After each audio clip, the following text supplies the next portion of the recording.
जय श्री कृष्णा। जय श्री राधे रानी। आप सभी यदि मेरे चैनल पर नए हैं और पहली बार वीडियो सुन रहे हैं तो चैनल को सब्सक्राइब करें, और यदि पहले से सुनते आ रहे हैं तो बहुत बहुत शुक्रिया। जो श्रोता हैं वो भगवान हैं। भक्त के बिना भगवान नहीं और भगवान के बिना भक्त नहीं। ऐसे ही यदि कोई वक्ता है और कोई श्रोता है तभी उसके वक्तव्य का महत्व है। तो आप सभी जो भी इस सत्संग को सुनते हैं, आप सभी का बहुत शुक्रिया। आज हम बात कर रहे हैं भक्त कैसे होते हैं और भक्त को कैसा होना चाहिए। जब कोई भक्ति करता है, एक होता है यदि आप बिल्कुल सरल स्वभाव से भक्ति कर रहे हैं, बिना किसी कामना के, सिर्फ आत्मिक शांति, या फिर आपको हमारे जैसे प्राचीन उससे पता चल गया है कि भाई सिर्फ भक्ति करने से परमात्मा मिलते हैं या भक्ति करने से शांति मिलती है, आप सिर्फ इतना जानते हैं और एक सिंपल सरल स्वभाव से भक्ति करते हैं, तो भी आप सही हैं। और यदि आप किसी कामना को रखकर भक्ति कर रहे हैं तो भी निसंकोच आप कामना रख सकते हैं, क्योंकि परमात्मा ही देने वाले हैं। और यदि हम उनसे कामना नहीं करेंगे, उनसे प्रार्थना नहीं करेंगे तो किससे करेंगे। जैसे माता पिता से ही बच्चे मांग सकते हैं, ऐसे ही आप परमात्मा से मांग सकते हैं। हाँ, यदि आप अपनी पात्रता बढ़ा लेते हैं, जैसे यदि कोई बच्चा प्रेम रखता है अपने माता पिता से, अच्छे कार्य करता है तो माता पिता खुश होकर देते हैं। ऐसे ही यदि आप परमात्मा से प्रेम करेंगे तो वो आपको खुश होकर वो सब देंगे जो आप चाहते हैं। एक भक्त को तीव्र होना चाहिए। तीव्र यानी बुद्धि से जागरूक होना चाहिए, स्पष्ट होना चाहिए। अब इन सब का क्या अर्थ है? क्योंकि ऐसा होता है कि यदि कोई नीरस है, कोई व्यक्ति नीरस, सुस्त है, लेजी है और जैसे तामसिक निद्रा में रहता है, तो फिर ऐसे जो लोग हैं वो ईश्वर कृपा से पीछे रह जाते हैं, क्योंकि बुद्धि का तीव्र होना आवश्यक है। आप जागरूक होंगे तो आपका विवेक काम करेगा और आप अच्छे कार्य करेंगे, हानि लाभ को सोचकर कार्य करेंगे तो आप पर भगवत कृपा और अधिक रहेगी। भक्त को होना चाहिए एक बगुले की भांति, चातक पक्षी जैसे होता है ना, कि एक टक जैसे बारिश जब होती है तो बादलों से जो बूंद गिरती है, चातक पक्षी उसी बूंद को अपनी जीवा पर रखता है, अन्यथा जैसे कहीं समुद्र या उसमें वो पानी नहीं पीता। ऐसे ही जब आप पूर्ण विश्वास उस परमात्मा पर करते हैं, चातक पक्षी की भांति एक टक, एक नजर वहां लगाए हुए हैं, किसी भी समय वर्षा हो, उसका मुंह खुला ईश्वर की तरफ, बादलों की तरफ उसका ध्यान, और वहीं से जब बूंद गिरेगी तो वो अपने जिह्वा की प्यास बुझाएगा।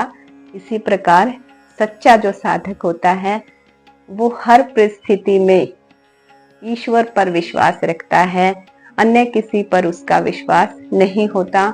यदि आप पूर्ण विश्वास परमात्मा पर रखेंगे तो वो अमृत भक्ति रूपी बूंद जो है वो आपके मुख में अवश्य डालेंगे, आपके चित्त में वो भाव पैदा करेंगे, हृदय में वो भाव जरूर लेकर आएंगे और आप उस परमात्मा के अनन्य भक्त बन जाएंगे। तो ऐसे भक्त बनिए जहां पर संदेह का कोई स्थान ना हो। पूर्ण विश्वास, पूर्ण श्रद्धा कि ईश्वर जो कर रहा है वो मेरे भले के लिए कर रहा है और मुझे परमात्मा पर पूर्ण विश्वास है। कोई भी परिस्थिति मुझे डिगा नहीं सकती। ऐसे यदि आप भक्त हैं, निरंतर नाम जप करते हैं, तो आप पर उस परमात्मा की कृपा होती ही होती है, तभी आप सच्चे भक्त कहलाते हैं। आज का जो समय है कलयुग का, इसमें एक साधारण सी भक्ति बताई गई है जिसमें सिर्फ नाम जप से आप पार उतर सकते हैं, भगवत प्राप्ति कर सकते हैं। कहा भी गया है, कलयुग सिर्फ नाम आधारा, सुमिर सुमिर नर उतरे पारा। अर्थात सिर्फ नाम जप से, बहुत सरल साधन है नाम जप, नाम जप से आप ईश्वर प्राप्ति कर सकते हैं। अन्य साधन यदि आप नहीं कर पा रहे हैं तो भी यदि आप नाम जप को पकड़ लेते हैं तो ईश्वर को आप पा सकते हैं, भगवत प्राप्ति कर सकते हैं, परंतु उसमें निरंतरता रखनी है। निरंतर यदि आप नाम जप करते हैं, चाहे आप कोई काम कर रहे हैं, अपने घर के जो सभी कार्य करते हुए, खाना बनाते हुए या फिर अन्य सफाई इत्यादि करते हुए आप नाम जप करते हैं, तो धीरे धीरे वो जो नाम है वो आपके अंतर मन में उतर जाता है। फिर आपको जपने की आवश्यकता भी नहीं रहती, स्वयं ही वो चलता रहता है। जैसे हमारी श्वास चलती है ना, ये जो श्वास है हमें पता नहीं चलता कब आ रही है कब जा रही है। ऐसे ही नाम जप होना चाहिए, वो आपके चिंतन में इतना गहरा बैठ जाए कि आप उस नाम जप के आधार पर ही ईश्वर को पालें, क्योंकि नाम जप कलयुग का सबसे आसान सरल साधन है भगवत प्राप्ति के लिए। तो जो भी नाम आपको प्रिय है, यदि आप राधा नाम कर सकते हैं तो वो सिमरन करें, राम राम यदि आपको प्रिय है तो वो करें, ओम नमः शिवाय यदि आपको प्रिय है तो वो करें। जो भी नाम आपको प्रिय है वो यदि आप लेते हैं तो आप भगवत प्राप्ति कर सकते हैं। एक जैसे कहानी भी आती है कि जैसे पिता ने जब अपने पुत्र के लिए नारायण शब्द अंतिम समय में लिया तो वो पार उतर गए। एक बार नारायण नाम लिया भावपूर्वक तो वो भगवत धाम चले गए, मोक्ष प्राप्ति हो गई। ऐसे ही यदि आप कोई भी नाम जाप कर रहे हैं और अंतिम समय में वो नाम जाप आप कर पाते हैं तो आप सीधा भगवत प्राप्ति के पात्र बन जाते हैं। तो नाम जप कीजिए, अंत समय में तभी कर पाएंगे जब आप अभी करेंगे, क्योंकि जो हम जीवन में निरंतर करते हैं वही अंत में कर पाते हैं। आप शरणागति भाव रखिए, नाम जाप कीजिए, सच्चे भक्त कहलाइए, अपने विचारों में स्पष्टता रखिए, शुद्ध भाव रखिए, अपनी नियत और कर्म में समभाव रखिए, हर परिस्थिति में ईश्वर पर विश्वास रखिए।